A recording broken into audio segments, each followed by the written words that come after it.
తిట్టిన తిట్లు అయితే మామూలు తిట్లు కాదు, ఇక భరించలేని తిట్లు తిట్టాడు.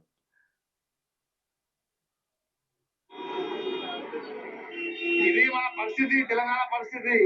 సార్ రేవంత్ రెడ్డి ముఖ్యమంత్రి గారు నువ్వు వచ్చి 3 రోజులైంది, అప్పుడే ముఠ వచ్చింది. ఇవే మాటలు మాట్లాడతాడు, నోరు తెస్తే వీడియో మొత్తం ఇట్లా మాట్లాడతాడు. రేవంత్ రెడ్డికి పెట్రోల్ బంక్లకి సంబంధమే, భలే ఉన్నాను.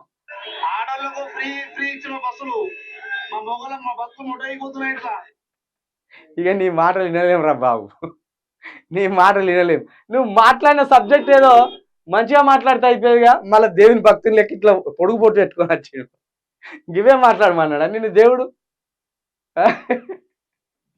మొత్తం భూములే ఇక, బూతులే ఇక. ఇది ఎత్తే కూడా పరుగు పోతుంది, బాగుండదు.